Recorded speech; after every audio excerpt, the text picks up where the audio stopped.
तुकोबाराय विठ्ठल विठ्ठल तुकोबाराय विठ्ठल विठ्ठल तुकोबाराय विठ्ठल विठ्ठल. गेल्या वेळेला आपण या अभंगाची थोडी पार्श्वभूमी आणि पहिल्या 1-2 ओळीतलं सार बघितलं होतं. भावापुढं दुसरं काही बळ भगवंत मिळवायला लागत नाही, आणि तो जर एकदा मिळाला तर हे जे बळ आहे ह्या भावबळापुढे जगातलं कुठलंही बळ टिकत नाही. या भावाच्या बळावर मनुष्याला भगवंत जोडता येतो. इतकंच नव्हे तर त्याच्यावर भगवंतावर माणसाची सत्ता चालेल एवढं सामर्थ्य या भावामध्ये आहे, आणि तो भाव आपल्यामध्ये विद्यमान आहे यासारखं आपलं भाग्य आहे. हे आपल्या पहिल्याचा सारांश आपण पाहिला. तेव्हा जगात सगळा सत्तेचा कारभार आहे दिसतं. खरं आहे की शरीरबळ आहे, पैसा आहे. मला एक जण म्हणाले तिकडे शरीरबळ आहे आणि पैसा आहे तोपर्यंत सगळं आहे. खरं आहे म्हटलं. तसं एका परीनं बरोबर आहे. सार काढला आहे ते अगदी खरं आहे. ते सगळं अनुकूल असतं तोपर्यंत माणसाला माणूस तो दिसत नाही, पण ह्यातलं काहीही प्रतिकूल झालं की सगळं ब्रह्म आठवतं. तर त्याच्या आधी ते आपल्याला आठवण्याची सोय आपल्यामध्ये आहे हे सांगण्यासाठी हे सगळे अभंग आहे. की असं प्रसंगाने परिस्थितीने सगळं झाल्यानंतर मग देव आठवण्यापेक्षा आधी तो आठवण्याची व्यवस्था आता आहे, फक्त ती जागी करावी लागते. तेव्हा त्यासाठी आपल्या हे जे व्यवहार चाललेले आहेत या व्यवहारामागे कुठली सत्ता काम करते. आज आपल्याला असं दिसतं पैशाने काम होतं, आज आपल्याला दिसतं सत्तेनं काम होतं, माणसाने काम होतं, संबंधाने काम होतं, अमुक होतं. बरोबर आहे, हे सगळं बरोबर आहे. पण त्याच्या मागं अजून काहीतरी आहे. समजा सत्ता आहे आणि त्या माणसाला तो माणूस आपला आहे, पण त्याला ती वापरण्याची बुद्धी झाली नाही त्या क्षणी, तर आपण काय करणार. तर मग एरवी ज्या वेळेला तो काम करतो त्यावेळेला त्याला कोणीतरी बुद्धी देतो असंच म्हटलं पाहिजे ना. मग तो कोण आहे हे मूळ शोधणं हे गेल्या वेळेला आपण सुरुवात करून पाहिलं. तर या दृष्टीनं जगातलं व्यवहारातलं चाललेल्या घटनातलं आपल्या आयुष्यातलं मूळ शोधून काढावं की याच्यामागे कुठली सत्ता आहे. त्यात मग आपल्या लक्षात येईल की याचं सगळ्याचं बाहेर झालेल्या विस्ताराचं मूळसुद्धा आपल्यामध्ये आहे. तर जसं मुळाशी जाऊन रोग खऱ्या अर्थानं बरा करता येतो, रोग बरा होतो, वरवर बरा होईल, पण मूळ जोपर्यंत जात नाही तोपर्यंत रोगवर परत डोकं काढतो. तसं मुळात जाऊन जरी रोग दूर झाला असला तर पुन्हा रोग माणसाला होत. अशा तऱ्हेचं शक्य आहे, पण ह्याच्यासाठी मुळात जाण्याची एक क्षमता आहे, आणि मुळात जाण्यासाठी माणसाकडे तेवढी व्यवस्था दिलेली. फक्त आता तो वापरत नाही किंवा ते विचार करीत नाही. ह्याला आपण म्हणून त्याला समर्थाने आत्महत्यारा म्हटलं. दुसरं काय म्हणणार. तो स्वतःच स्वतःचा घात करून घेणार आहे. त्याला परमेश्वरसुद्धा थांबायला या अर्थाने असमर्थ आहे. तो असमर्थ कधीच नाही, पण या अर्थाने असमर्थ आहे की तो म्हणतो ठीक आहे जाऊ दे, कधीतरी येणारच आहे. धक्का लागेल तेव्हा पडेल, त्यावेळेला तो हाक मारेल तेव्हा आई तरी म्हणेल. मग कधीतरी आईच्या प्रेमावरनं कधीतरी आईला सांभाळणारा कोण असेल, जन्म देणारा कोण असेल तो भगवंत आठवेल, त्यावेळेला बघू. त्याच्याकडे सर्वात जास्त पेशन्स माझ्या दृष्टीनं कोणाकडे असेल तर भगवंताकडे, आणि म्हणूनच आपलं चाललंय सगळे असं. नाहीतर चाललंच नसतं. ऑफिसमध्ये इम्पेशन्स दाखवून बघा गेलं की साथ बोलून घेतात की नाही, तर तो काही बोलवत नाही लगेच, तर तो वाट पाहतो. तर त्याची कितीही वाट पाहण्याची तयारी आहे, क्षमता आहे. तसं एका परीनं आपल्या प्रगतीतली ही अडचणच आहे एक प्रकारची. हेही ओळखण्याची क्षमता माणसामध्ये. आता तोही तेही ओळखत नाही, त्याला काय करणं. तर आपण मूळ शोधावं की बाहेर सगळं दिसतं, असं आहे तसं आहे, तमुक आहे तमुक आहे, सगळं खरं आहे. त्याचंसुद्धा बीज आपल्यामध्ये आहे. आपल्यामधलं बीज काढून टाका. जग चाललेलं आहे त्याच्या गतीने चालेल. जग जाणे जगदीश जाणे चालेल, होऊ शकतं. माझे कसे चालेल हा खरा प्रश्न आहे. मी कसा स्थिर राहीन, शांत कसा राहीन हा माझा प्रश्न आहे. मला भगवंत सापडेल का हा माझा प्रश्न आहे. तेव्हा तो सापडला नसेल तर आजार कायम राहतो. आणि हे जे भवभीती सगळीकडे भवज्ञान वगैरे सगळं जे सगळ्या ठिकाणी भव शब्द वापरला आहे तो असा माणसाला कायम काळजीत व्यापात ठेवणारा आहे. तर तो आजार आहे. त्याचा प्रत्येकाचा जसा आजाराचा कार्यकारण भाव शकतो. अगदी साधा आता गारठा चालू आहे, सर्दी होती, गार हवेला मनुष्य एक्सपोज झाला, त्याचा गारठा लागला शरीराला, तर त्याला त्याचा सर्दीत परिणाम होणार. आता असं आहे, सर्दी आहे, दुरुस्त व्हायचा असेल आजार तर कारण शोधलं पाहिजे. ते गारठ्यात आहे तर ते शोधून काढून ते दूर केलं, इकडे आजार आपोआप बरा होतो. हे जसं आहे. मग काय उपाय, गरम पाणी प्या, काय जे असतील ते घरात फिरणं टाळा, काय असेल ते जे काही उपचार आपल्याला सुचतील ते. पण ते कशावरनं शोधतो आपण, तर हे कार्यकारण भावावरनं शोधतो. त्याचं परिणाम किंवा कार्य तर आपल्याला दिसतं आहे. त्याचं कारण काय असेल, त्याचं कारण सर्दीचं बाबा ह्या गारव्यात आहे, ठीक आहे, त्यामुळं ते तसं आलं. आता ह्या गारव्यावर, सगळ्या गारव्यावर सत्ता मिळवणं अवघड आहे, पण आपल्या अंगात काय ते घालणं हे शक्य आहे. काय मफलर बाळगणं शक्य आहे, टोपी घालणं शक्य आहे. हां ठीक आहे, एवढं करून आपल्यापुरतं ते थांबवता येईल तर आपल्यापुरतं आजार थांबेल. जगात आजार थांबणार असं होणारच नाही. जग कायम आजारीच पाहिजे मायेला. म्हणजे डॉक्टरांच्यासाठी म्हणत नाही मी, सगळ्यांचंच चाललं पाहिजे. तर त्या दृष्टीनं ते तसं पाहिजेच आहे, तरच ते शिकेल, नाही तर ते असं राहणार नाही. त्यामुळे ते काही दूर करण्याचा अर्थ नाही. आपल्यापुरतं बरं करता येतं. तर तसं कारणावर सत्ता आली की कार्य बदलता येतं. कारणावर सत्ता आली की परिणाम बदलता येतात. तर कारण शुद्ध आहे, अशाने कशाने का होते. आता इतक्या गोष्टी आहेत. एक काळजी जगात जशी सगळ्यांना लागलेली असते, तसंच जगात खरं सांगायचं ना तर रोजच नफा नुकसान होते सगळीकडे, सगळ्या प्रकारे, सगळ्या ठिकाणी, कुठल्याही क्षेत्रामध्ये, कोणाच्या आयुष्यामध्ये, प्रपंचामध्ये सगळीकडे नफा तोटा चालू आहे, नुकसान आहे, व्यापार बुडीत जात आहेत, सगळं होतं. म्हणजे हे निगेटिव्ह म्हणून ना, फक्त नकारात्मक बाजू आहे म्हणून, चांगलं पण होते. तर तसं ते सुरू आहे. भांडणं होत आहेत, मतभेद असतात, घटस्फोट होतात, काय आजार होतात, मृत्यू अगदी शेवटी म्हणजे काय मृत्यू होतात. तर रोज अखंड हे काम चालू आहे खरं सांगायचं तर. पण आपल्या काळजीचा, चिंतेचा संबंध कधी येतो, जेव्हा माझ्या कोणाचं काहीतरी झालं तर येतो ना. माझ्या कोणाचा मृत्यू, माझा कोणी बुडाला, माझं कोणी काय झालं, तर हे झालं की मग माझा व्यापार बुडीत आला की मला त्याची काळजी आहे. बुडीत येईल का नाही याची पण काळजी आहे. म्हणजे आला तर आहेच आहे, पण त्याच्याबरोबर हे कशाने आहे, त्याचे माझं आहे म्हणून आहे. तेव्हा याच्याही मुळाशी जावं. हे खरं तर माझं आहे. आता जसं नुसतं सर्दी खोकल्याच्या मुळाशी जाऊन नाही चालणार, हे अजून खूप मोठं काम आहे. ते एक वेळ बरं होईल, सीझनही कमी होईल, थंडीही कमी होईल, त्याचे आजारही कमी होतील, ठीक आहे.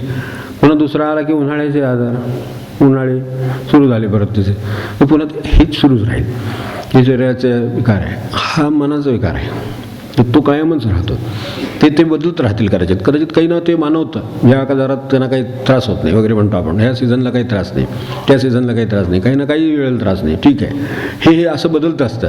पण त्यांना सगळ्या सीझनला काळजी असते मात्र, ती काही सुटत नाही, कारण तो मनाचा रोग आहे. त्याच्या रोगाच्या मुळाशी कोण जर जाईल तर त्याच्याही लक्षात येईल की याच्या मुळाशी आपण फारसं जात नाही, ती स्वाभाविक आहे समजतो. चला काळजी लागणं स्वाभाविक आहे. आता ती स्वाभाविक आहे का हा खरा विचार करायचा प्रश्न आहे. म्हणजे जर हे कारण सापडून जर इतर कार्य किंवा परिणाम बदलता येत असतील तर काळजीचे कारण सापडून काळजीचा परिणाम पण बदलता येऊ शकत असला पाहिजे. एवढं तर नक्की, एवढं तर माणसाकडे बुद्धिमत्ता दिलेलीच आहे. तर्काने का होईना पण त्याला हे कळेल. जमेल किती न जमेल ठीक आहे.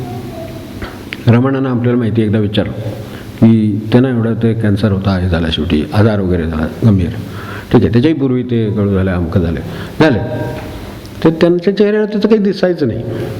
आपल्या चेहऱ्यावर आजार नसतानाच आधी आजारी असल्यासारखं, आता काय सांगायचं. पण तर ते आधीच काळजीत दिसतात. अजून काळजी निर्माण व्हायचीच आहे, काय त्याचं कारण निर्माण व्हायचं त्याच्या आधीच होते. म्हणजे रोग हा कसला आहे, हे किती विचित्र आहे. एक वेळ इथं झालं, सर्दी नाही झाली तर दाखवता येत नाही, पण हे दाखवता येतं किंवा होतं तसं माणसाचं. तर तसं हे नाही, त्यांना हे आजार आहे, तो गंभीर आहे, हे माहिती आहे. त्यांना विचारलं तर are you not worried about this disease, हे आपल्या आजाराची आपल्याला काळजी नाही का वाटत. ते म्हटले body itself is a disease. मूळ शरीर घ्यावं लागलं हाच आजार आहे. ते जर मला जर टळलं असतं तर मूळ आजारातून तो असतो म्हणजे शरीर धारण करावं लागलं हाच आजार मुळात. आता खरं मुळात जायचं तर मुळात इथे जायला पाहिजे की मला का ते धारण करावं लागलं. तेव्हा जे मुळाशी जातात ते म्हणले देह आणि देहबुद्धी हाच मुळात आजार आहे. आता तो जर आजार तुम्हाला दुरुस्त करता आला नाही तो वर सारखे होत राहणार, फारखे बरे होत राहणार, सारखं होणार, सारखं असंच चिंतित राहणार म्हणले तुम्ही. तेव्हा लक्षात घ्या की म्हणजे body itself is a disease, देहबुद्धी हेच मुळात आजार आहेत. आणि ते जर नसले तर देह असला आणि तो आजारी असला तरी फरक पडत नाही मग, कारण त्याचा आनंदावर परिणाम होत नाही. तेव्हा खरं परिणाम किंवा त्रास कोण देते ह्या सगळ्यामध्ये, खरं काळजीचं मूळ कारण काय तर देहच आहे आणि देहबुद्धी आहे. तर ती जर त्याची गेली किंवा ती ज्यानं घालवायसाठी प्रयत्न केले तर संतांनी जे शोधून काढलं ते हेच. लोक फांद्या तोडत बसलेले आहेत, हे सगळे खोडं तोडत बसलेले आहेत. झाड उपटायचं कोणी भाषा करत नाही, त्यातलं देहबुद्धीचं मूळ झाड. तिला ह्या फुटलेल्या फांद्यानं त्याला फुटलेले शाकारण त्याचं ते सगळं आहे. तर तीही बरोबर खुडून काय होणार नाही. मनुष्य बरोबर खुडून बघतो ते. हे घर नाही तो घर बांधतो, आजाराने तर ठीक आहे तिथं दूर व्हावा म्हणून प्रयत्न करतो. पण काळजी राहिली की परत तो बरा झाला, आणि बरा झाल्यामुळे जास्तच काळजी करायला लागला आता, कारण त्याला आता बाकीचं काही त्रास नाही. काहीच काळजी नसली तरी काळजी वाटते माणसाला, इथपर्यंत काळजीचा रोग आहे. असे जे रोग आहेत त्याचं खरं कारण मूळ कशात आहे तर ते बघावं. आणि हे बघणाऱ्या संतांनी त्याने अशा पालव्यांनी हे खोडत बसलेले मुळं काढली त्याची काय ती. तर ती त्यांना जी सापडली, मुळात हे काळजीचं झाडच लागलं कसं इथं ती गेली. ह्या ते देहबुद्धीतून लागलं, ते मी देह आहे कल्पनेतून लागलं. मगाशी जसं म्हटलं की घर कसं ठीक आहे, पण ते कोणाचं आहे ह्याच्यावर आपलं सुखदुःख अवलंबून आहे. ते दुसऱ्याचं असेल तर त्याचं त्रास नाही. अरे व्हायला नको तर काय झालं, काय चुकलं, काय झालं. चौकशी केली, मनुष्य घरी मोकळा झाला. घरी आला की चहा प्यायला, दुसरे विषय सुरू, टी व्ही सुरू, त्याची कामं सुरू. स्वतःचं म्हटलं असं तर सुरू राहील इथलं काही. ते बघून ते सगळं सहन करून त्याचा एवढा त्रास आहे त्याला. तसं मूळ जी वस्तू आहे ती सारखीच आहे, फक्त ती कोणाची आहे. लकुंडी महाराज म्हणायचे आपल्याला आठवणच. किती 4 माणसं रात्रीच्या, म्हणजे आता त्यांच्या काळातली गोष्ट आहे, ते 1895 म्हणजे त्या वेळचे आपल्याला माहितीच आहे. त्या काळचे BSc एवढे विद्वान, म्हणजे त्या काळातले उच्च शिक्षक, ते सांगायचे. हे म्हणजे असं आहे, सुखदुःख आहे ते कशाचं आहे एवढं ओळखा म्हणजे झालं. त्या काळातलं उदाहरण म्हणून ते सांगत. पूर्वीच्या काळात कंदील होते, ते कंदिलाचं उदाहरण सांगत बघा. ते कंदील मध्ये ठेवलेला आणि माणसं गप्पा मारायला रात्री एकत्र यायचं. जरा सगळं शेतीवाडी सगळ्याची कामं झाली म्हणजे संध्याकाळी घरी आले की 4 लोक एकत्र जमतात. तर तशा तऱ्हेनं जसे कुटुंबातली माणसं जमावी किंवा पूर्वीच्या काळात असे जमावेत, कट्ट्यावर गप्पा असाव्यात, संध्याकाळी बाहेर पारावर, संध्याकाळी कोणाच्या घरी, असं तशी ही मंडळी जमायची. तर त्यावेळेला 4 जण बसले होते. तर ते आपल्याला माहिती आहे की कंदील ज्यांनी बघितलेले आहेत किंवा निदान आता चित्रात बघितले असतील म्हणा फार तर त्यांना निदान कल्पना येऊ शकेल. ज्यांनी वापरलेत त्यांना चांगलं माहिती असेल. तर त्यामुळे तो कंदील मोठा राहिला, 4 जण आहेत, काहीतरी बोलण्यात वाचण्यात इकडे आजूबाजूला दिसावं म्हणून ते कंदील तो मोठा केला होता. आणि नंतर त्याच्या उष्णतेने त्याची कास तडकली. बाकीच्या तिघांना काहीच वाटलं नाही. म्हणले एकाला जरा पोटात धसं झालं, कंदिलाची कास गेली. त्या काळात ती पण दुर्मिळ होती गोष्ट, कारण तो कंदील त्याचा होता ना शेवटी. त्यामुळे त्याला दुःख त्याला झालं, बाकीची तिघं गप्पा मारत बसले. तेव्हा हे म्हणले महत्त्वाचं दुःख आहे. कास पिटली ही गोष्ट समोरच आहे, सगळ्यांना सारखीच आहे, पण दुःख कोणाला आहे त्यातल्या, म्हणजे त्याला आहे. जेव्हा अपघात काय, मृत्यू काय, घर काय, सगळं हे जे काय झालं याचं सगळ्याचं दुःख आहे ते माझं आहे या पोटी दुःख आहे. तर खरं सांगायचं ते माझं आहे म्हणण्यासारखा माझा त्याच्यावर काही अधिकार चालत नाही. खरं सांगायचं माझं असलं तर त्याच्यावर महाराज म्हणायचे नाही का, माझा आहे तर त्याच्यावर माझा अधिकार चालला पाहिजे. देह आणि देहबुद्धी म्हणतो आपण, मग देह म्हटलं तर माझा देहावर अधिकार चालला पाहिजे.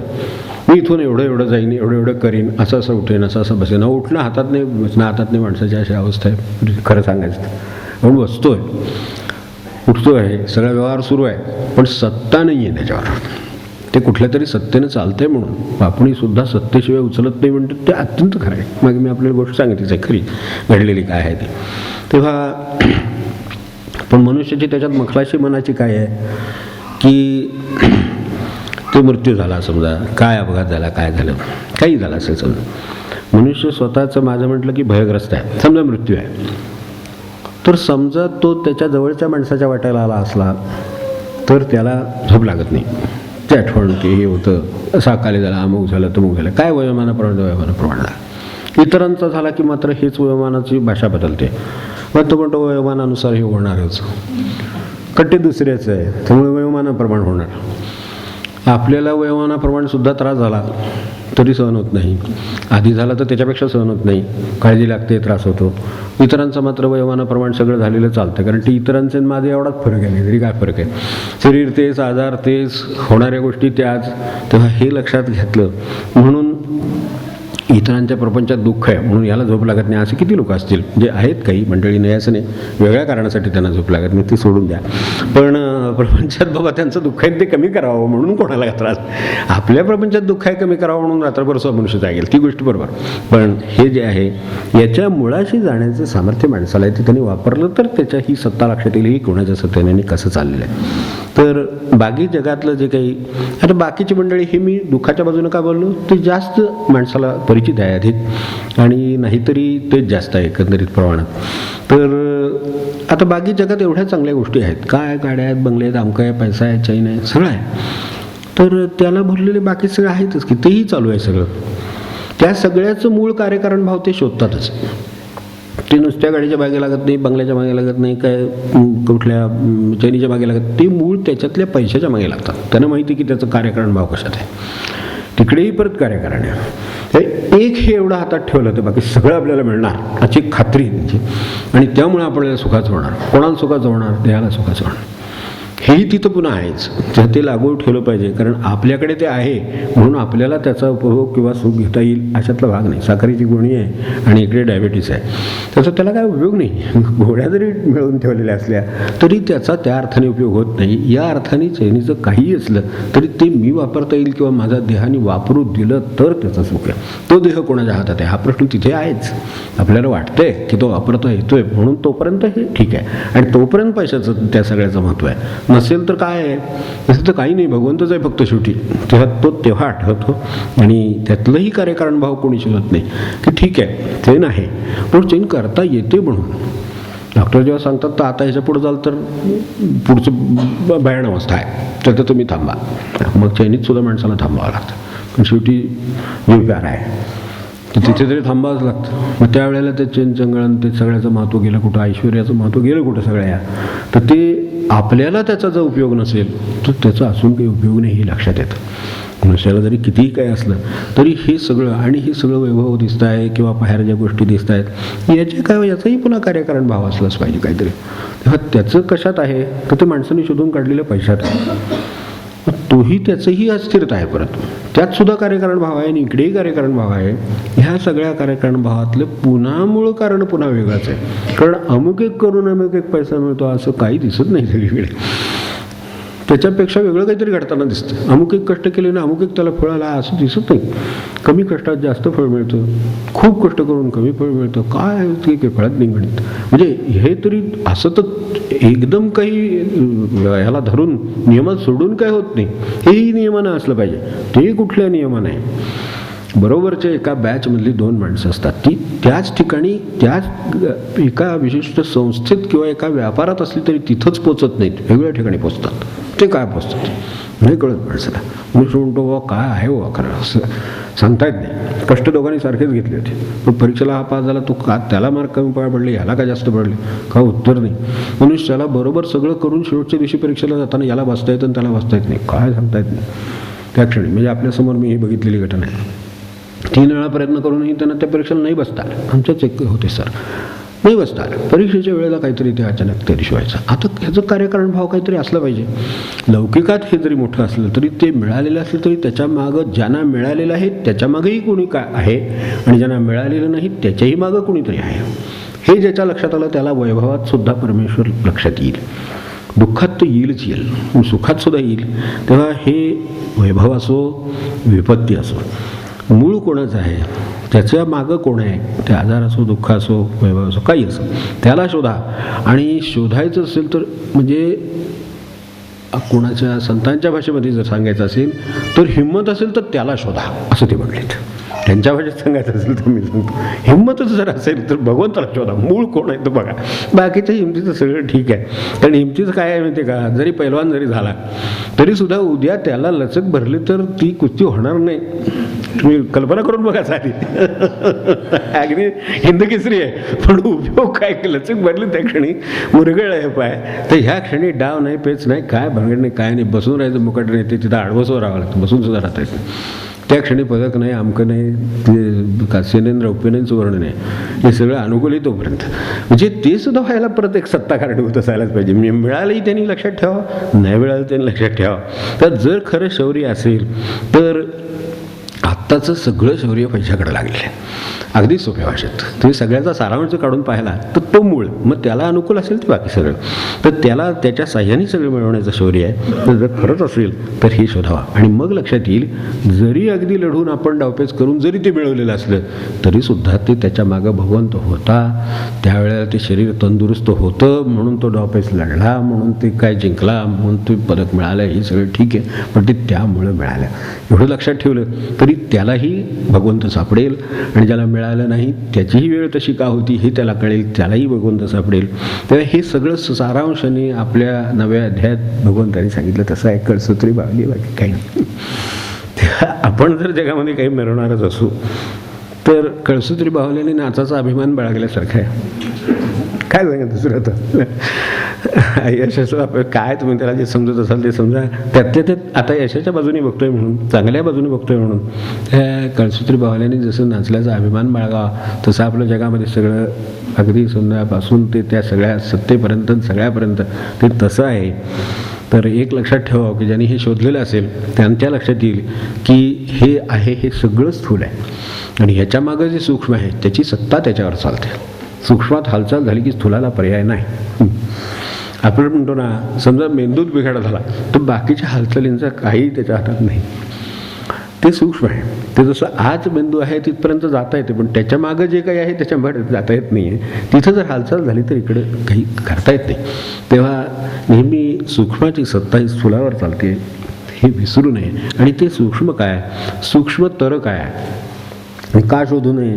आपण अणू शोधला, परमाणू का शोधला, कारण अजूनही असं लक्षात आलं की अजूनही काहीतरी होऊ शकतं.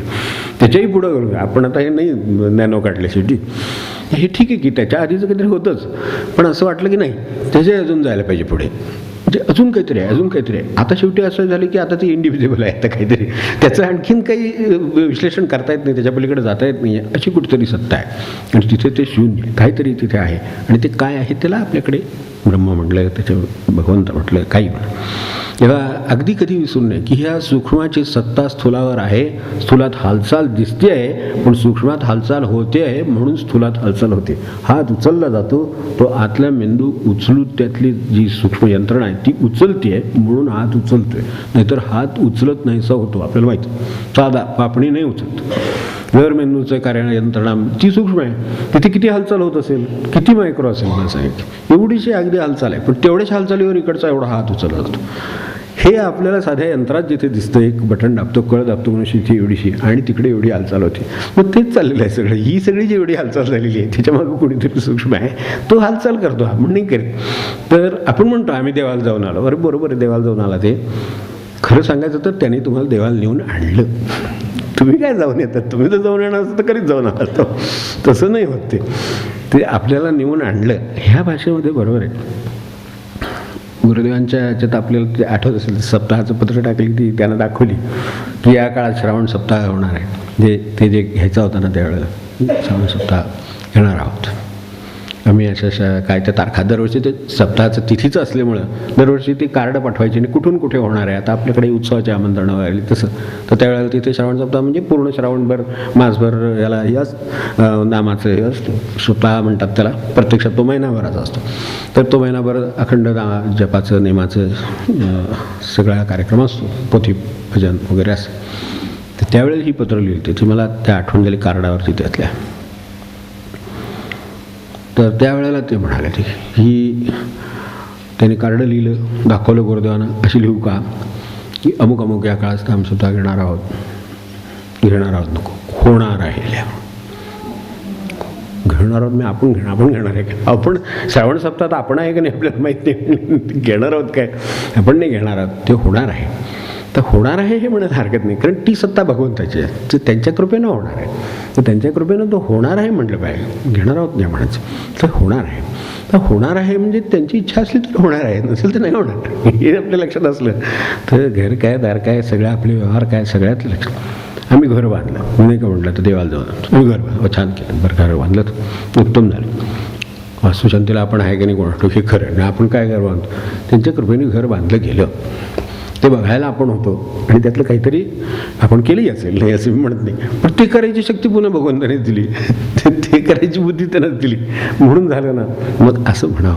तेव्हा एवढं लक्षात ठेवलं तरी आपल्याला याचा सारांश लक्षात येईल की त्यांना काय म्हणायचं.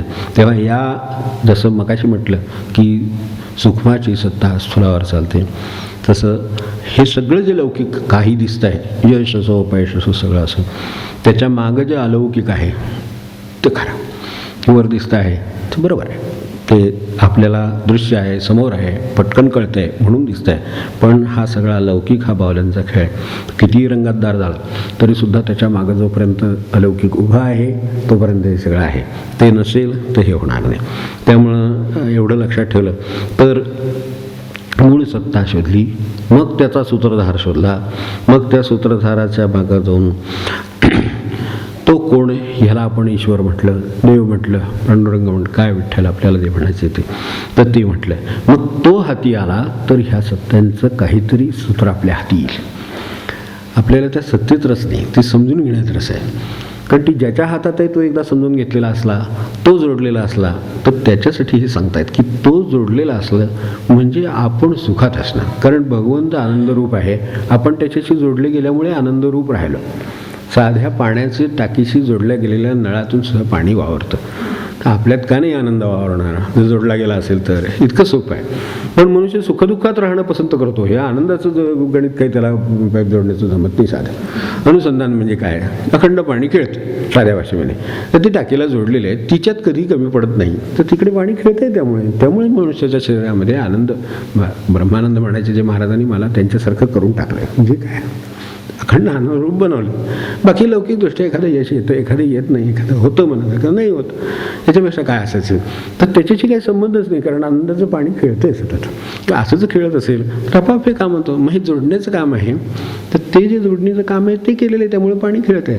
तेव्हा भगवंत जोडावा, तो जोडला गेला तर त्याच्या पुढं कोणाचं बळ चालणारच नाही, कारण ते मूळ आद्य आहे. ते आद्य आहे, त्याच्या पुढं काही बळ चालत नाही कोणाचं. तर ते जोडण्याचं काम करावं, यासाठी आपल्याला हे सांगण्याचं मूळ त्यांचं कारण नाही. आणि ते जोडण्याचा आपल्याला सोपा मार्ग मग थोरच ठीक, ज्याला योग मार्गाने जायचं जावं, हठयोग वगैरे आपली कामं नाही, आपल्याला भावाचंच काम ते सोपं आहे. आणि तेवढं आपल्याला जसं जमेल तसं त्याच्या बाबतीत हे सोपं आहे. एक वेळ योगाला त्यांनी सांगितलेली बैठकच लागेल, त्याच्या मागे आहार विहार लागेल, सगळं यमनियमापासून सगळं ते लागेल. ते नाही, इथं काही नाही, आपल्याला भाव आहे, मग भगवंत हे खरं तुझंच काम आहे सगळे.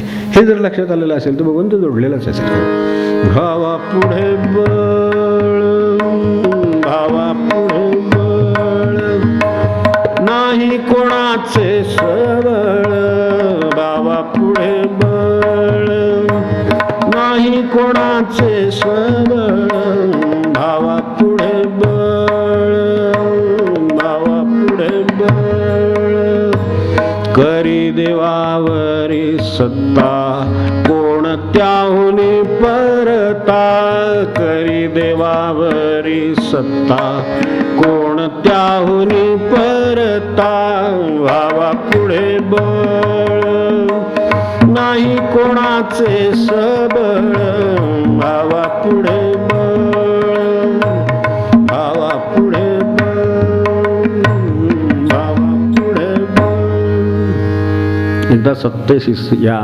अंतिम सत्तेशी म्हणजे भगवंताशी संबंध आला, त्याला गुरुचा उपयोग होतो. आपण स्वतंत्रपणे तो संबंध साधू शकतो, कारण आपल्याचमध्ये ते आहे.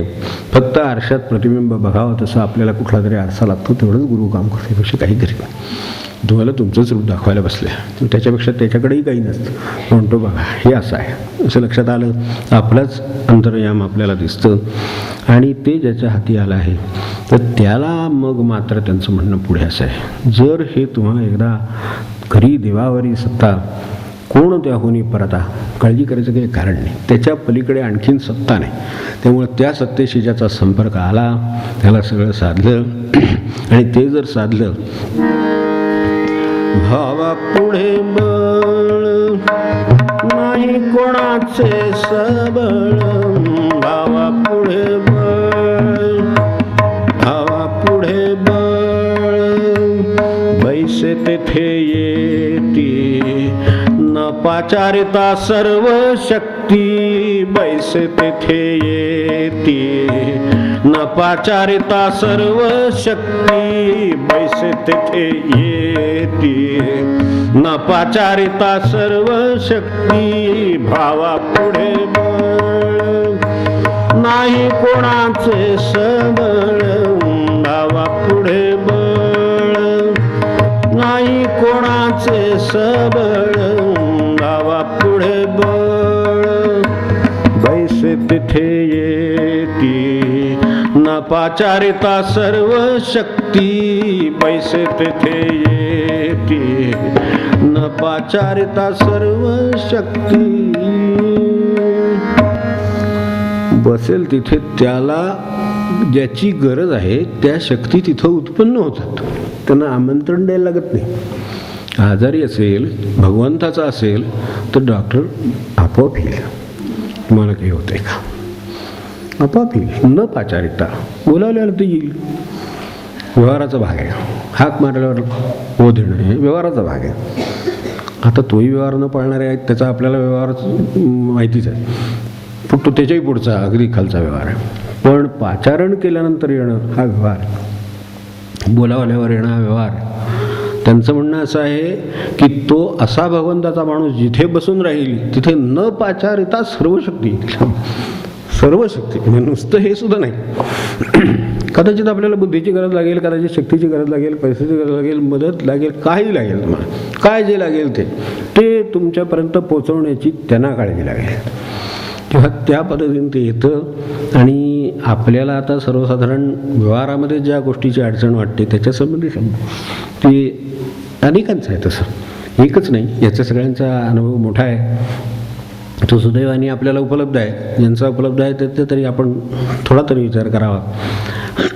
आपल्याला माहिती आहे विनोबा या भूतानासाठी काही त्यांना स्वतःला मिळणार नव्हतं. स्वतःच्या इस्टेटीसाठी किती खटले चालले आहेत सगळीकडे, हो की नाही. लोकांची जमीन जादा आहे त्यांनी आपण होऊन त्याला दुसऱ्याला द्यावी, ज्याला नाही भूमी नाही तर त्याला ती द्यावी, म्हणजे त्याच्या पोटापाण्याची सोय लागेल. तो राबतोय, त्याला काहीतरी जमीन मिळावी, ह्याच्यासाठी त्यांचा तो यज्ञ चालू आहे. त्यासाठी ते जेव्हा फिरत होते तर ते 12 वर्ष 14 वर्ष जवळजवळ ह्यासाठी फिरले. आयुष्याच्या उत्तर आयुष्यातली ही सगळं काळ आहे, म्हणजे 70 आयुष्यातलं हे काम. तर अशा वेळेला 50 शिलांना कोण बाहेर पडणार मला सांगा या कामासाठी, की कोणाला तरी ते मिळावं. आणि त्यांचं म्हणण्याचं अत्यंत भावार्थ अत्यंत सोपं आहे. आपण आता 4 तत्वात कार्य करतो हे आपल्याला या विषयात माहिती आहे, आपण उपासना त्या पद्धतीनं करतो. तर जर ही हवा आहे त्याच्यावर कोणाचा हक्क नाही, जो प्रकाश सूर्यापासून मिळतोय त्याच्यावर कोणाचा हक्क नाही, पाणी वाहत आहे त्याच्यावर त्या अर्थाने कोणाचा हक्क नाही, तर जमिनीवर कसा असेल असं त्यांचं म्हणणं. जमीन ही सगळ्यांचीच आहे, कोणाची आहे असं नाही, सगळ्यांची आहे. आणि ती सगळ्यांची ज्याची त्याला मिळावी याच्यासाठी हे देवकार्य त्यांचं चालू होतं. त्याला म्हटले मला ईश्वरी प्रेरणा आहे म्हणून मी काम करतो. ईश्वरी प्रेरणा कशावरनं ठरतं, तर प्रत्येकाच्या ठिकाणी परमेश्वर आहे, तर तो या आव्हानाला जर ओ म्हणत असेल तर ही हाक भगवंताची आहे आणि ओ देणाराही भगवंताचा आहे.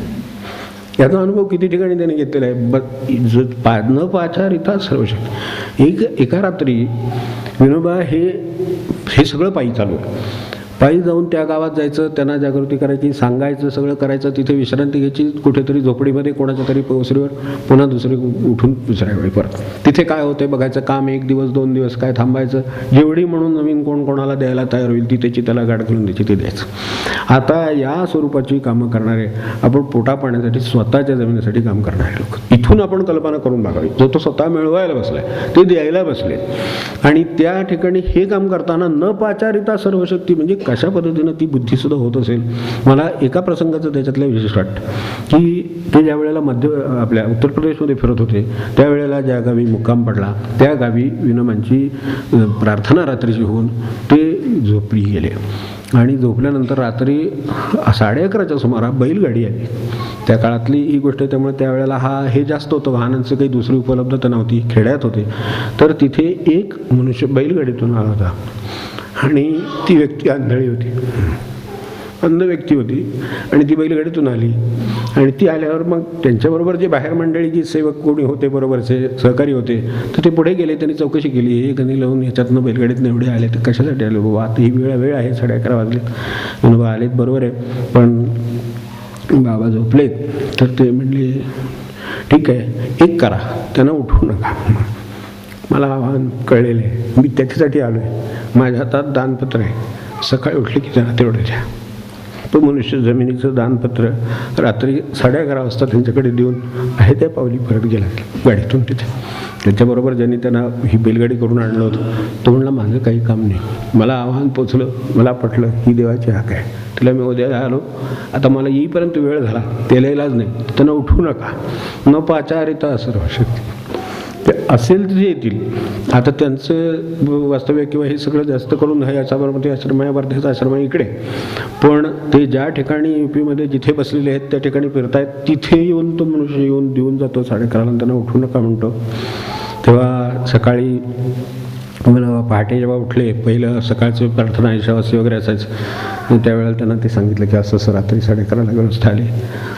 ते अंध होते, त्यांनी दानपत्र दिले. त्यांच्याबरोबर त्यांची माणसं होती, ती बैलगाडी घेऊन त्यांना परत घेऊन गेली. त्यांनी तुम्हाला उठवू नका म्हणून सांगितलं म्हणून आम्ही उठवलं नाही. अरे म्हणले देव आला होता, उठवलंच तरी चाललं असतं. तो कसला अंध म्हणले, त्याला दर्शन झाले का, त्याचं दर्शन घेतलं तरी माझं कल्याणच. तेव्हा म्हणले काय होऊ शकतं, त्याचं ते उदाहरण आहे. तेव्हा बैसे तेथे येती, बैसे तिथे येती, न पाचारिता सर्व शक्ती. बैसे तिथे येती, न पाचारिता सर्व शक्ती. पुढे बळ बाबा, पुढे बळ नाही कोणाचे सबळ. बाबा पुढे बळ, बाबा पुढे बळ.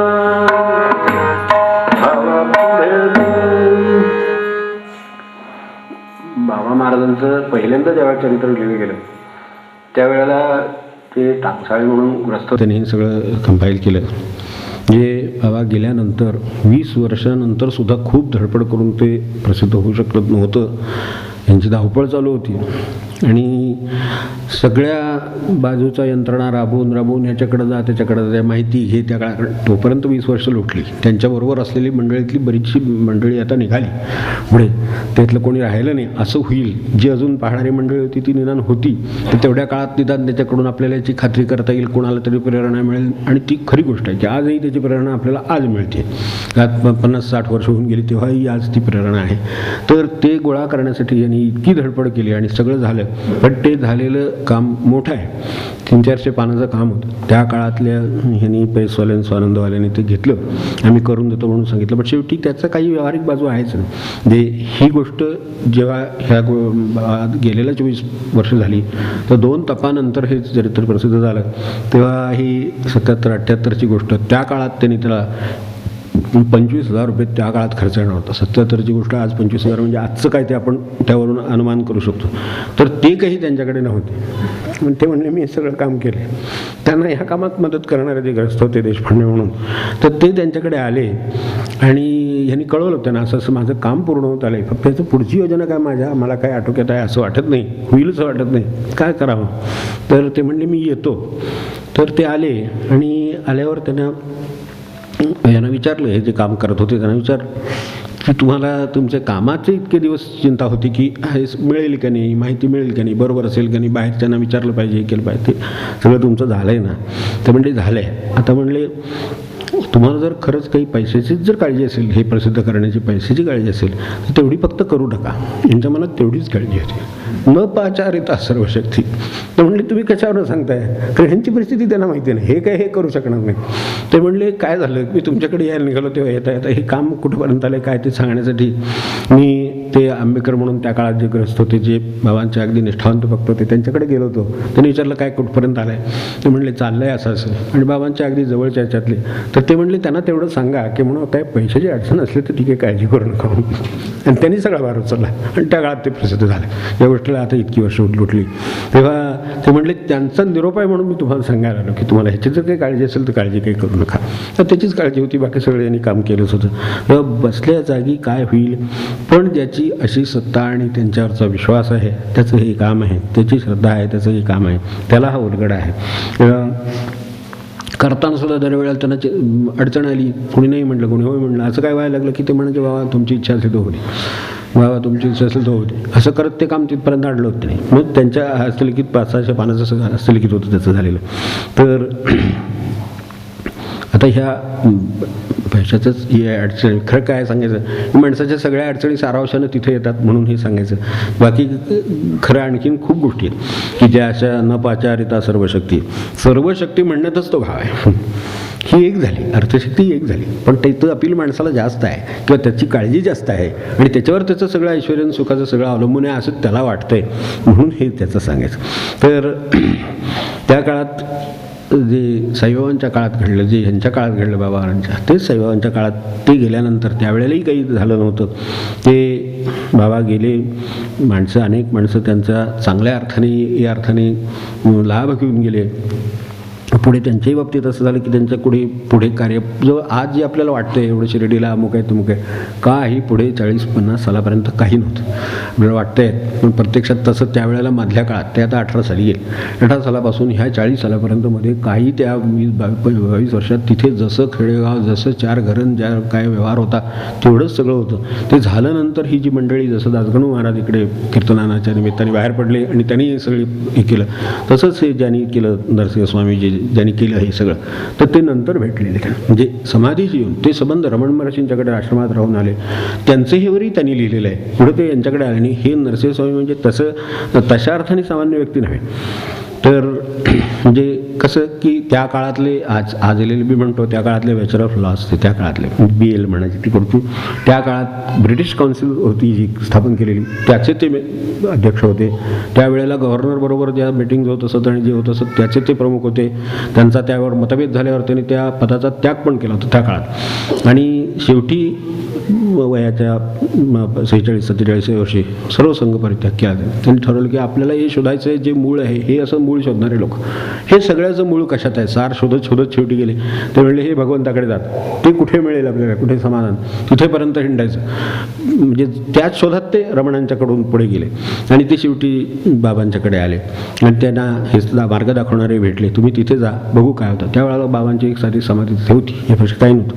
तिथे आल्यावर त्यांच्या मनाला शांतता झाली. त्यानंतर आयुष्यात त्यांना मागे बघावं लागले, कधी झाले म्हटले माझं मन इथे शांत झालं.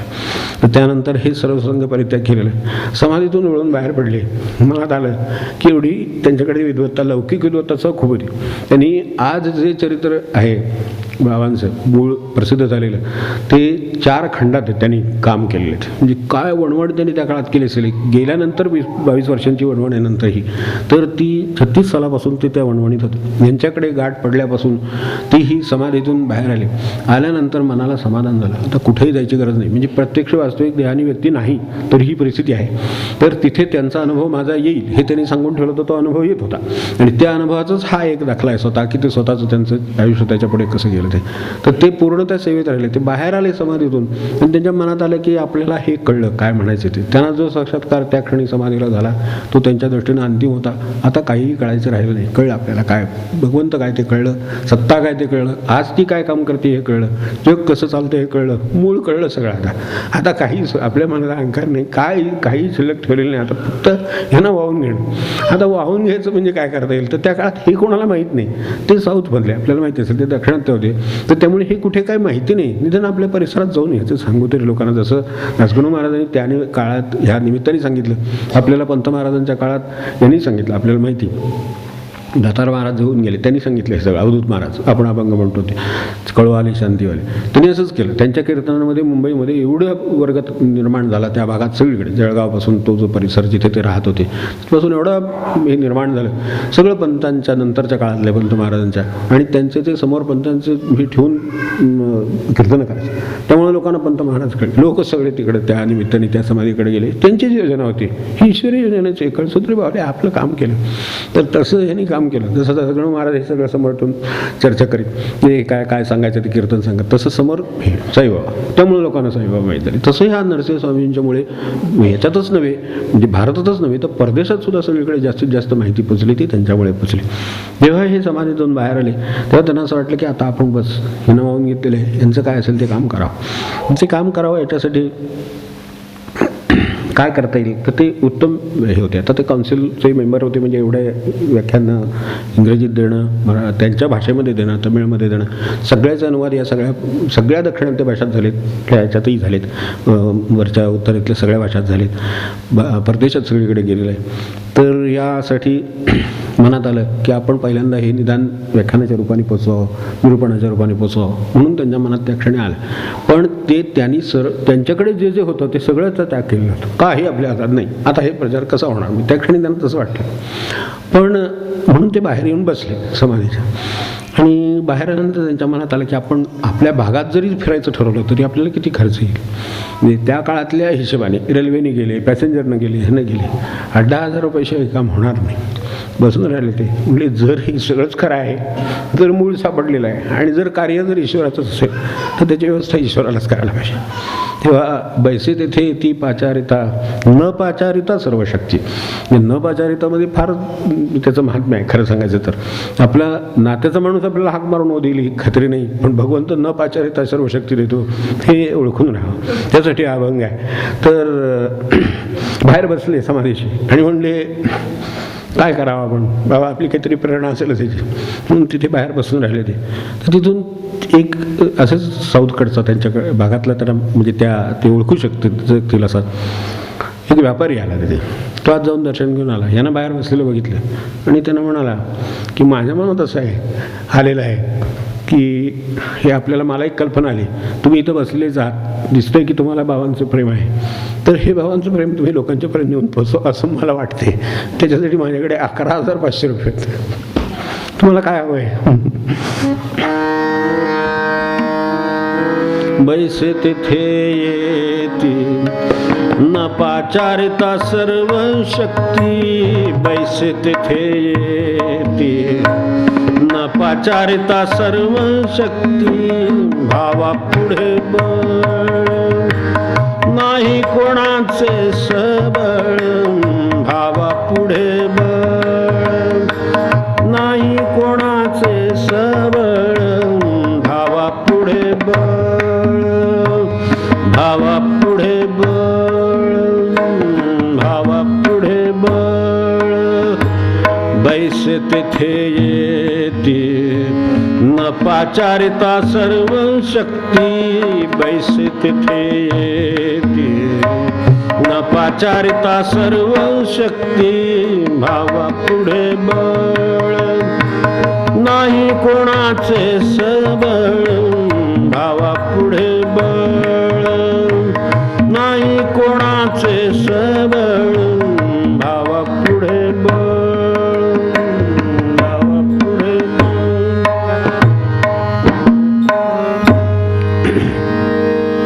ह्या सगळ्या शक्ती येतात, फक्त आपलं जे ध्येय आहे, जे उद्दिष्ट आहे त्याला न सोडता काम करायची माणसाकडे निर्धार, त्याची तेवढी श्रद्धा लागते. ते झालं की या सगळ्या शक्ती येतात. काम ह्याच्याकडूनच होतं, पण त्याला जे कमी पडतं, ज्याला आपण शक्ती म्हणतो, म्हणून मनुष्य म्हणतो काही वेळा की मी अशक्त आहे, माझ्याकडनं काम होणार नाही, तर शक्ती दिलेली आता काम कर.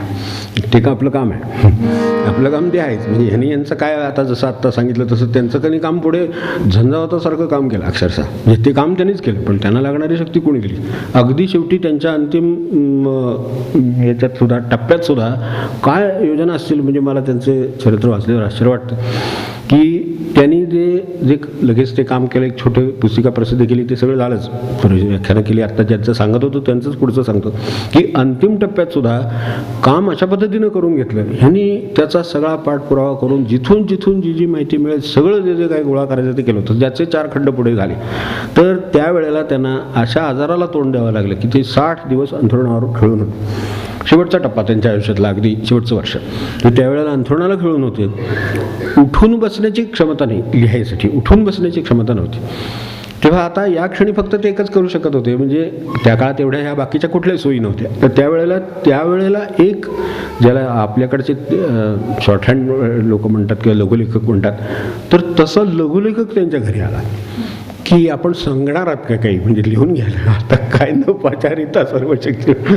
तो लघुलेखक विचारायला लागला त्यांच्याकडे चौकशीला, आणि तो म्हणला मी एक लघुलेखक आहे, मी लिहून घेऊ शकतो, तुम्ही किती सांगितलं तरी चालेल. म्हणले अरे मला त्याचीच गरज आहे, आणि मी आता उठून काही सांगू शकेन असंही वाटत नाही. जे काही देहात शक्ती किंवा जे काही देहाचा अंश राहिलेला आहे तो केवळ याच कार्यासाठी राहिला आहे अशी माझी समजूत आहे. मला त्या भावनेने करायचं, फक्त मला हीच चिंता होती की हे कसं होईल. तेव्हा आता अशाही अवस्थेत त्यांच्या स्मरणावर याच्यावर सगळ्यावर परिणाम झालेला होता. म्हणजे हे पण होतं अगदी शेवटचा टप्पा.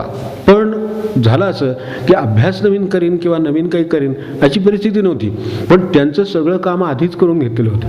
त्यामुळं जे काम होतं, जे करायचं पुढे, समजा 4 खंड माणसाला सांगायचे त्याच्या आठवणी काय ते सगळं त्याच्यातलं स्मरण मात्र त्यांचं तसंच्या तसं होतं. त्यामुळे नुसतं सांगायला लागलं की लिहून घेत राहायचं त्यांनी, गरज नाही नवीन काय अभ्यास करायचे, जे जिथं जसं आहे तसे. त्यामुळं त्यानंतर ते खंड सगळे त्यांच्याकडून डिक्टेट केले गेले, आणि त्याच्यातले 2 खंड ते असताना प्रसिद्ध झाले, 2 नंतर झाले. इतकंही ते टोकाला गेलं होतं खरे, पण त्या क्षणी सुद्धा त्यांना सांभाळणारी हे लघुलेखक होता. त्यांची स्मरणशक्ती किंवा त्या ज्या प्रमाणात जेवढी शरीराची अनुकूलता हवी होती ती मिळते. सांगा प्रपंचाच्या अशा अवस्थेत हे होऊ शकतं कार्य की जे आज पुरतं अजून किती शेकडो वर्ष पुरेल हे जो होऊ शकतं. आपले एवढे प्रपंच तेवढेच, त्याचं काय होणार नाही का, कशाला त्याची काळजी करायला. आपण एवढं जरी लक्षात आलं तरी आपण जिथे आहोत तसे राहू आणि भगवंताचे होऊ. असं जर जमलं तर काय बाकीचं काय काळजी करायचं, कारण ते त्याच्या गतीने होत असतं. ती बुद्धी आपल्याला हो, आणि मग बाकीचे फिकीर आपल्याला जी पडलेली असते.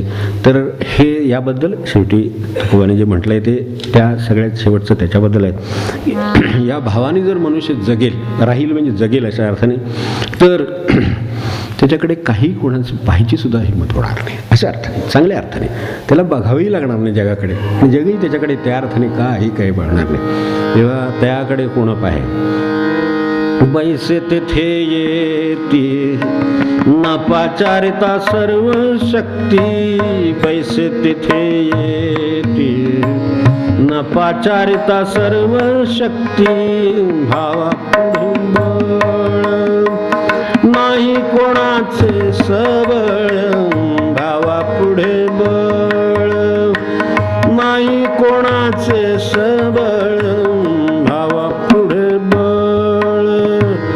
तुका म्हणे राहे तयाकडे कोण पाहे, तुका म्हणे राहे तयाकडे कोण पाहे, भावा पुढे बळ नाही कोणाचे सबळ, भावा पुढे बळ नाही कोणाचे सबळ, भावा पुढे बळ.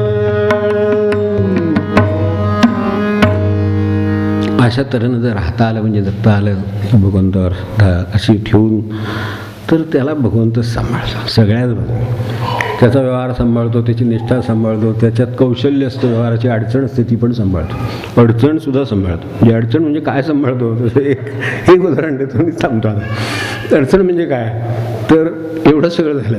रामाचा सहवास म्हणजे रामायणात आहे म्हणून रामाचा सहवास बिभीषणाला एवढा याला झाला निमित्ताने, म्हणजे तो इकडे आला आणि तिथले सगळ्या युद्धात सगळं माहिती आपल्याला. तर त्या सहवासानंतर त्याला त्या राज्यावरची इच्छा केली, खरं सांगायचं तर. असे त्याच्यानंतर त्याचंच राज्य होतं. तेव्हा हे बरोबर आहे, पण तरीसुद्धा त्याची इच्छा गेली. तो म्हणला काय आता रामाला सोडून कशाला, कारण राम जाणार. हे सगळं झालं की राम आपलं कार्य पुरं झालं, राम निघून जाईल. तेव्हा राम निघून गेला तर आपण आपलंच जावं त्याच्यापेक्षा, त्याच्याबरोबरच ते अधिक चांगलं आहे. म्हणजे इतपत त्याची मनाची तयारी झाली, तो राज्य घ्यायला तयार ना. ज्या वेळेला युद्ध संपलं आणि पुढची व्यवस्था लावण्याचा प्रश्न आला त्यावेळेला ही चर्चा त्यांच्यातली आहे. तेव्हा तो काही स्वीकारायला तयार होईल. तो म्हणलं जाऊ दे, तिथं तर कोणीतरी बघेलच ना, शेवटी काय राज्य काय राहत नाही याच्यासाठी. राम काय म्हणाला त्याला, ते रामाचं म्हणणं असं की अरे बाबा, म्हणजे कसा व्यवहार आहे गंमत बघण्यासारखी. आपलं काय जगात आमच्यासारखीच माणसं असायची, दुसरं काय. ते म्हणले काय म्हणले राम, तेही ओळखतो. राम काय म्हणाला, तुला जरी घ्यायचं नसलं तर ते मला पटलेलं आहे, त्याच्याबद्दल काय म्हणायचं नाही, त्याच्यावर काय अवलंबून नाही.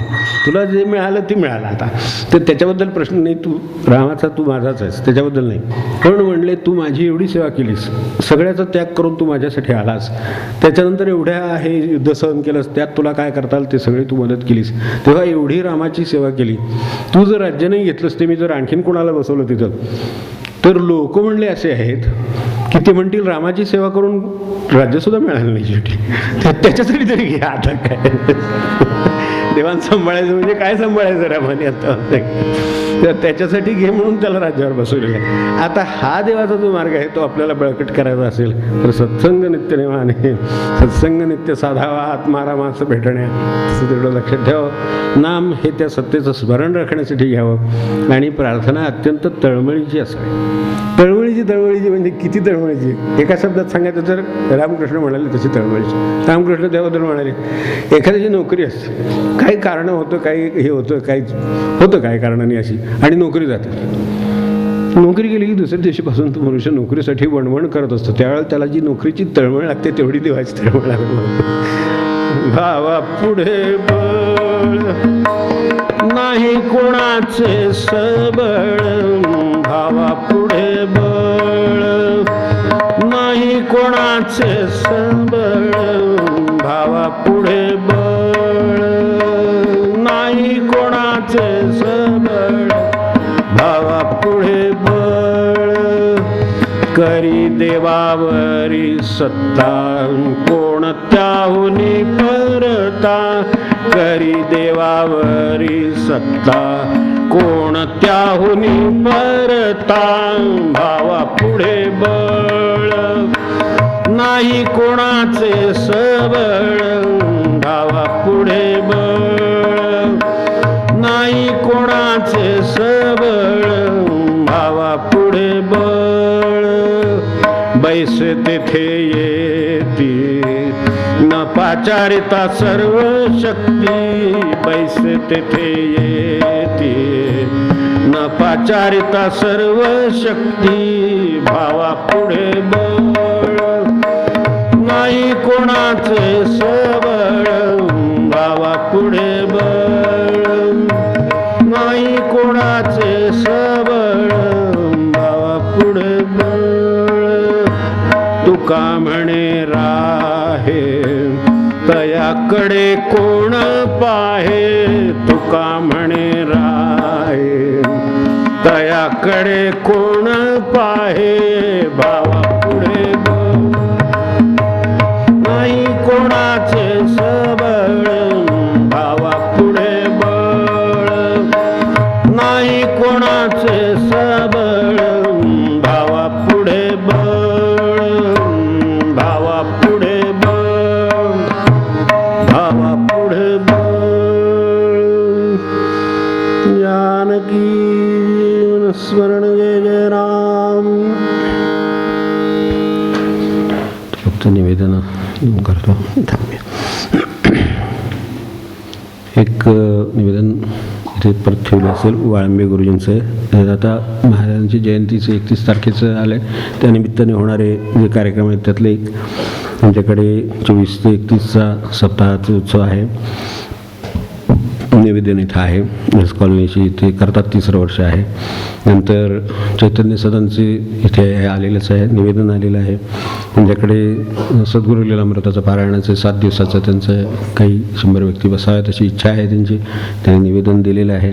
त्यांना कोणाला त्या काळात जाता येत असेल 24 ते 31च्या काळात तिथे त्याची चौकशी करून इनामदार आहेत त्यांच्याकडे नेणे आहेत, त्यांच्याकडे चौकशी केली तर तिथे नाव नोंदणी त्यांची सुरू आहे. ते दुपारी 3 ते 5च्या वेळात ते करणार आहेत.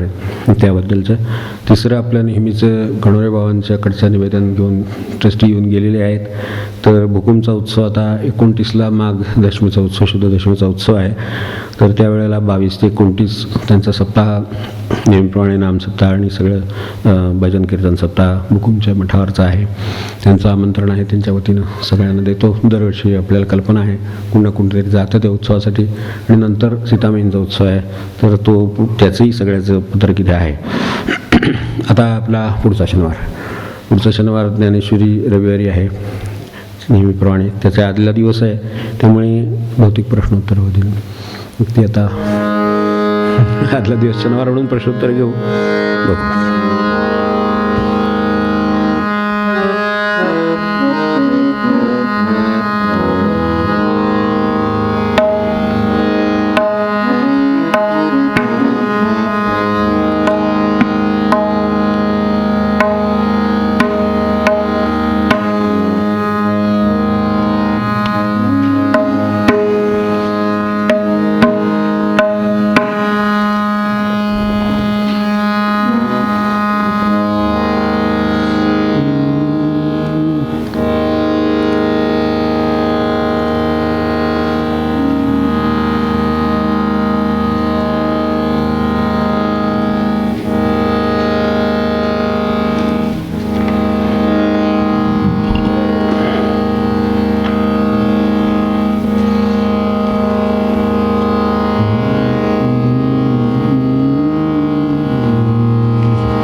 अनेक शक्य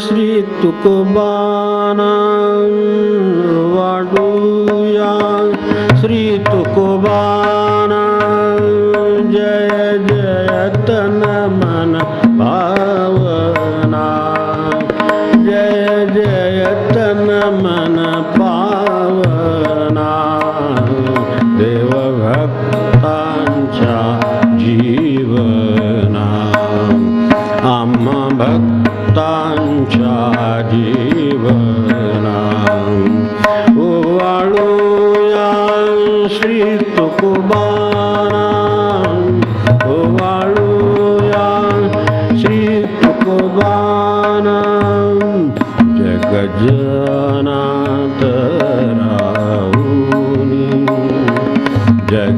जगजनात राहुनी अवघे विपरीत साहुनी अवघे विपरीत साहुनी संसाराची मजुरी करुनी संसाराची मजुरी करुनी जोडियेले भक्ती धना जोडियेले भक्ती धना जोडियेले विठ्ठल धना जोडियेले विठ्ठल धना ओवाळूया श्री तुकोबाना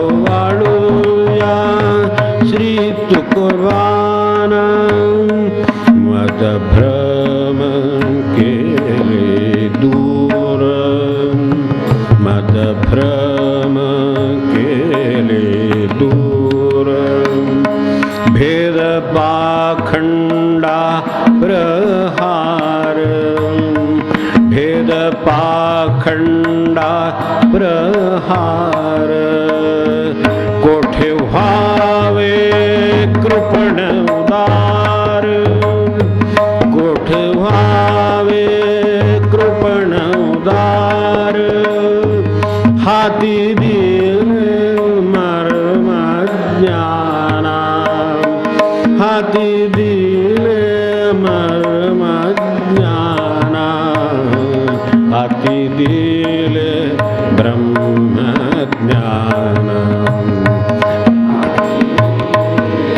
ब्रह्म ज्ञाना ओवाळूया श्री तुकोबाना ओवाळूया श्री तुकोबाना साधकाची जपुनी दशा साधकाची जपुनी दशा कशी टाकावी ती आशा कशी टाकावी ती आशा मान कैसा अवघेरा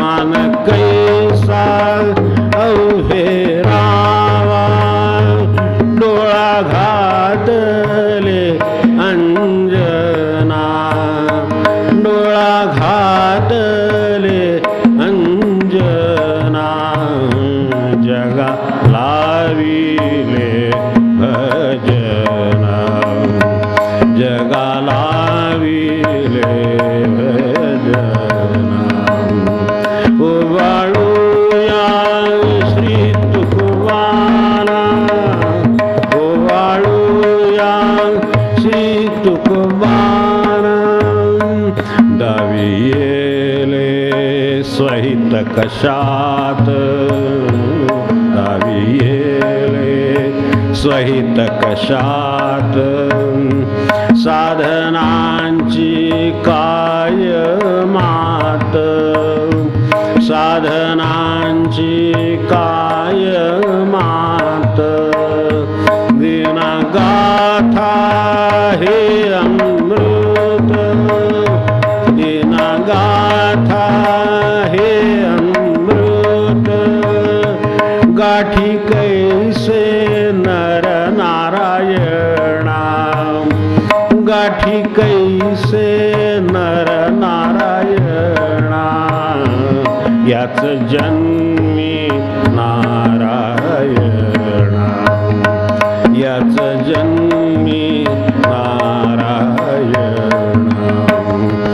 ओवाळूया श्री तुकोबारा ओवाळूया श्री तुकोबारा जय जय तन मन पावना जय जय तन मन पावना देव भक्तांच्या जीवना आम्हा भक्तांच्या जीवना ओवाळूया श्री तुकोबारा ओवाळूया श्री तुकोबारा ओवाळूया श्री तुकोबारा कुंडलीकवरदार विठ्ठल श्री ज्ञानदेव तुकाराम पंढरीनाथ महाराज की जय